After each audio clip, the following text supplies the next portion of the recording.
Hi everyone, it's Jen from Sundae Baubles. I hope that you're having a great day.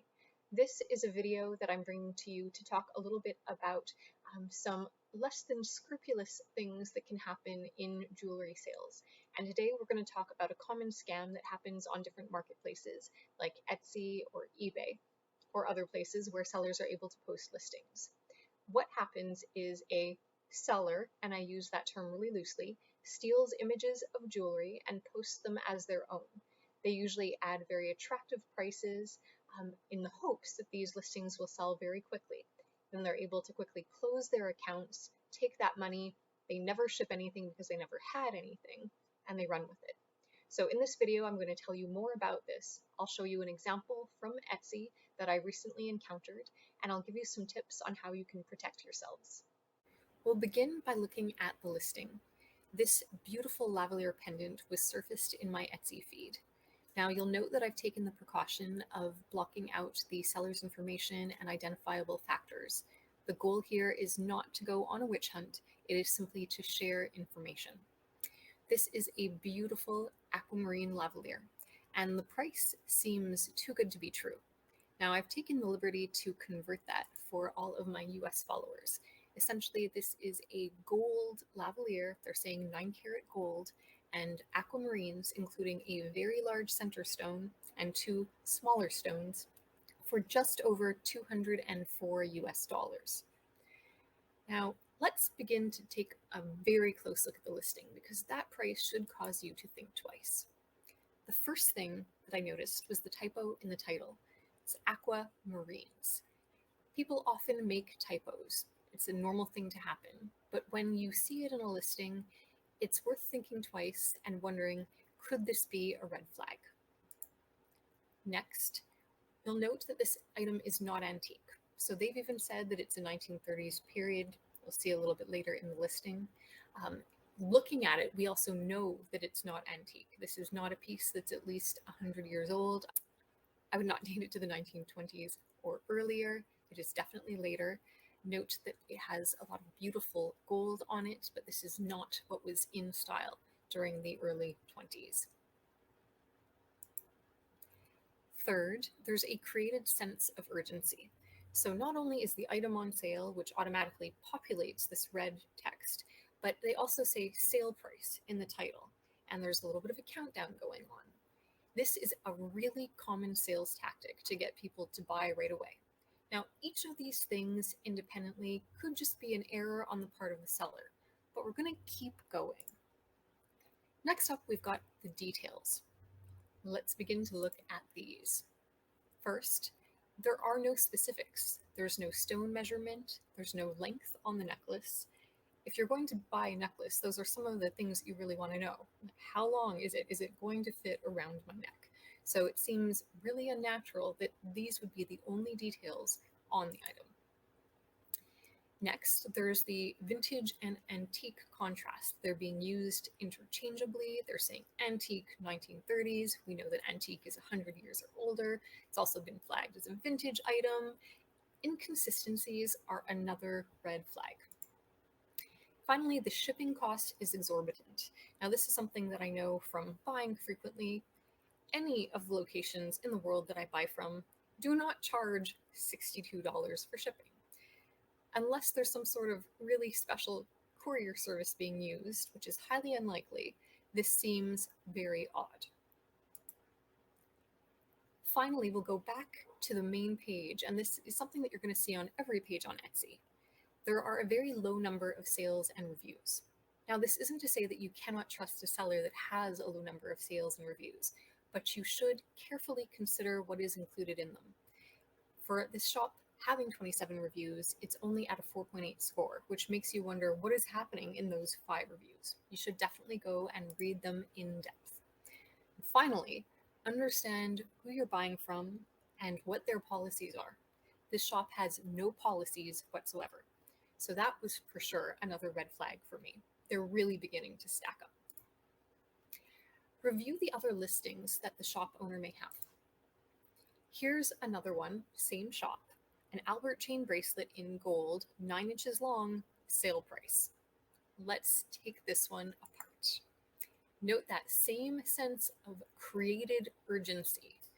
Sale price in the title, you've got that price also marked down. You have to wonder, what is this sense of urgency? When we look at the item details, we see that it's full of information in contrast to the other. Now, this also serves a purpose for someone who's taking images and pasting them into their own shop.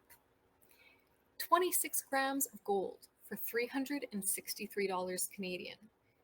Now, let's take a look at that. Using a scrap gold calculator, this is 15 karat gold, so in theory, it is something that was created before 1932, but I'm only going to use 14 karat gold because that's what's available. 26 grams. This is looking like almost $850 for melt if it's not a premium item, and it is a premium item. Ask yourself this: why would anyone sell for a third of scrap value? It is highly unlikely that they would do that when they could simply take it to any pawn shop and get better value. Can we find comparables is the next question. So back to that stunning aquamarine necklace, I decided for fun to use Google Lens. What I did was I took a screenshot and then I simply loaded it into the app and searched on it. And one of the very first results that came up was that same necklace. How interesting. So I clicked on it, and I happened to notice that it's from a company that I'm very familiar with that carries high-end, beautiful jewelry, a lot of it Russian. So I clicked in to the listing and found an Art Deco vintage aquamarine pendant. It is indeed Russian, marked as such, stamped, and it has previously sold. Now, does that image look familiar to you?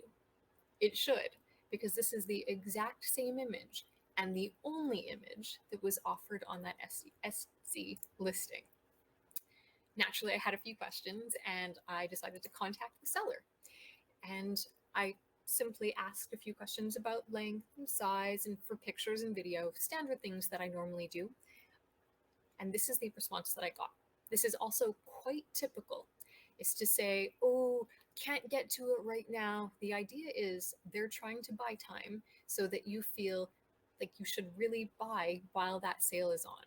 And I've often seen excuses like, in the hospital, or there's an illness in the family, or there's something else going on.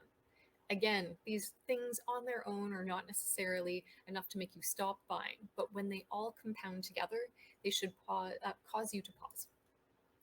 So some do's for you. Ask for photos, videos, and appraisals. If there's only one photo in the listing, I would definitely be concerned and I would ask for a few more. Make sure that you get all of the details that you need. Review the seller profile, reviews, policies, and other listings that they may have, and look for any inconsistencies. Especially if it's a newer seller, it's possible that they're a great new seller and you should give them a chance, but get a good feel for it and trust your gut. Check what other items that are similar sell for online as well.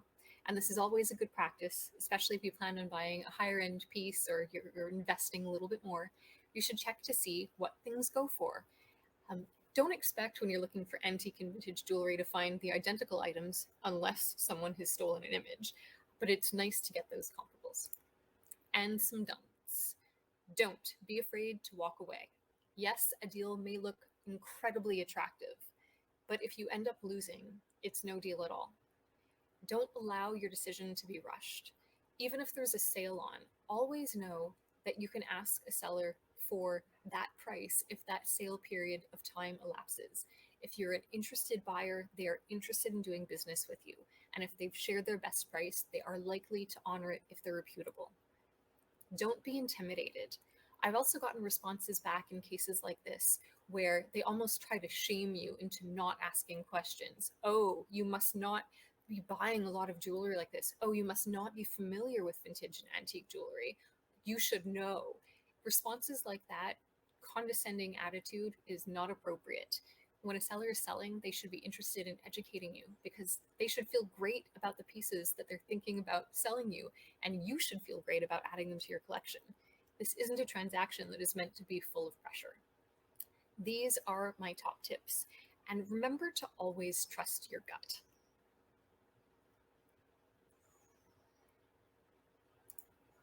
Thank you for watching this video. My goal today was not to create a witch hunt or to create fear. There are a lot of reputable sellers online, and new sellers do deserve a chance too. The goal is to create an awareness of different situations that can happen. If you do spot red flags, simply ask questions. Make sure that you get the answers that you need so that you can buy with confidence. On my channel, I'll continue to share resources with you, different tips, different situations that I've encountered, as well as examples of reproductions and other common scams that you might run into. And that way we can all protect ourselves. Jewelry collecting is a lot of fun, and there's no need to go in it blind. Knowledge is absolutely power. I'll see you again soon, and if you have any questions, don't hesitate to drop me a line at sundaebaubles@gmail.com or leave me a comment. I read them all and I will answer you. Take care and have a great day.